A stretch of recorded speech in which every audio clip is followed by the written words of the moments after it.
नमस्कार दोस्तों, कहानियाँ जीवन की में आप सबका स्वागत है। मेरा नाम सानवी है। ये कहानी मेरी है, मेरी उस उम्र की जब मुझे समझ भी नहीं थी कि शादी क्या होती है। आज जब मैं पीछे मुड़कर देखती हूँ तो लगता है कि मैं एक फूल थी जिसे खिलने से पहले किसी किताब के पन्नों में दबा दिया गया था। पर वह फूल आज अपनी खुशबू के साथ अपनी कहानी लेकर आया है।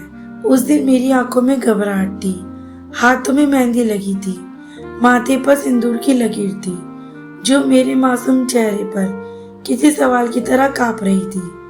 मेरी उम्र सिर्फ 15 साल की थी जब बाकी लड़कियां स्कूल में अपनी कॉपी पर नाम लिखना सीख रही थी।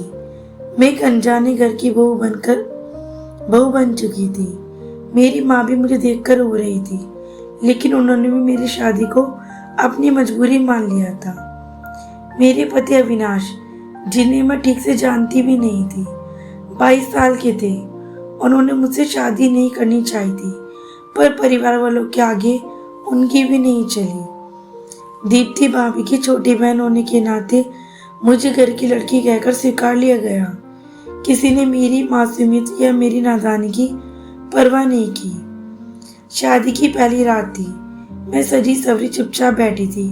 कमरा फूलों से भरा था, लेकिन मेरे भीतर डर का तूफान था। जब अविनाश कमरे में आई, उनके चेहरे पर कोई मुस्कान नहीं थी। वो मेरे पास आकर बैठ गए। उन्होंने मुझसे पूछा, क्या नाम है तुम्हारा? मैंने डरते हुए जवाब दिया, सानवी। फिर मैंने उनसे पूछा, आप मुझे क्या तोहफा देंगे? मैंने सुना है शादी की रात पति तोहफा देता है, फिर लाइट बंद होती है और सुबह सब ठीक हो जाता है। वे मेरी बात पर मुस्कुरा उठे, लेकिन उनकी मुस्कान में उदासी थी। उन्होंने मुझसे पूछा, तुम्हें क्या लगता है शादी क्या होती है?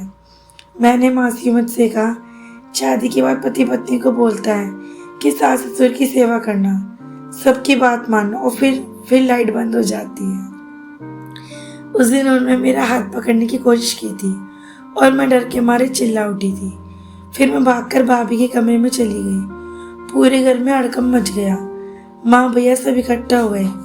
मैंने किसी को कुछ नहीं बताया, बस भाभी से लिपट कर रोती रही। अविनाश दरवाजे पर खड़े थे। उन्होंने कहा, बच्ची है अभी, शादी की उम्र नहीं है इसकी। मैंने तो बस उसका हाथ पकड़ा था। भैया अविनाश पर बहुत नाराज थे। मैं चुप थी क्योंकि मैं कुछ समझ नहीं पा रही थी। बस ये जानती थी कि कुछ गलत हो रहा है। शादी जो मेरे लिए सिर्फ एक खेल थी, अब डर बन चुकी थी। इसके बाद मैंने बोलना ही बंद कर दिया। दिन में भाभी के साथ रसोई में काम करती, माँ के साथ बैठती, लेकिन रात होते लिविंग रूम में सो जाती। अविनाश मुझसे कई बार बात करने आए, लेकिन मैं चुप रही। एक दिन जब मैं बर्तन धो रही थी, उन्होंने कहा, माफ़ कर दो, मैं दोस्त बनना चाहता हूँ। मैंने कहा, अगर आप मुझसे कुछ गलत नहीं करोगे तो ठीक है। धीरे धीरे हम दोस्त बन गए। वो मुझे घुमाने ले जाते, आइसक्रीम खिलाते, मंदिर लेके जाते। मैं मुस्कुराना सीख गई थी, लेकिन दीप्ति भाभी की तबीयत बिगड़ती और पता चला कि वे गर्भवती है।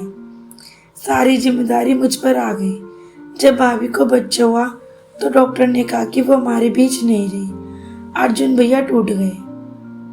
उस बच्चे को मैंने सीने से लगा लिया, जैसे मेरी अपनी रूह का हिस्सा हो। अब मैं उस बच्चे की माँ बन गई थी। 2 साल बाद अर्जुन भैया की दूसरी शादी हुई, लेकिन बच्चा अब भी मुझे ही माँ कहता। अविनाश ने मेरी पढ़ाई शुरू करवाई। मैं स्कूल जाती, किताबें पढ़ती और एक नई दुनिया के सपने देखने लगी। एक रात में बालकनी में बैठी थी, थकी। मैं अविनाश से कहा, मैं बहुत थक चुकी हूँ। मैं बहुत थक चुकी हूँ, क्या तुम मेरा साथ दोगे? उन्होंने मेरा हाथ थामा और कहा, तुम्हें मुझे डरने की जरूरत नहीं, हम साथ रहते हैं, बच्चों के स्कूल जाते हैं, मंदिर जाते हैं, बातें करते हैं। मेरा चेहरा फिर से खिलने लगा था।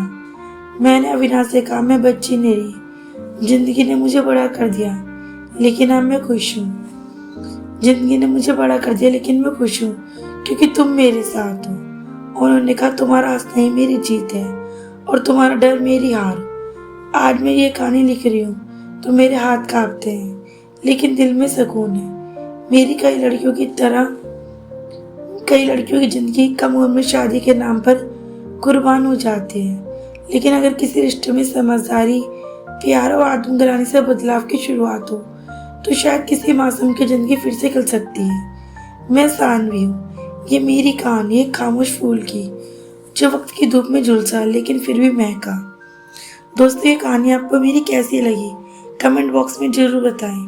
ऐसी अच्छी कहानियाँ सुनने के लिए हमारे चैनल को सब्सक्राइब करें, वीडियो को लाइक और शेयर करें। और क्या दोस्तों, अपनी राय कमेंट बॉक्स में जरूर दें। क्या मैंने उस बच्चे को अपनाकर सही किया या गलत। और मिलते हैं कल फिर दोस्तों एक नई कहानी के साथ। राधे राधे दोस्तों।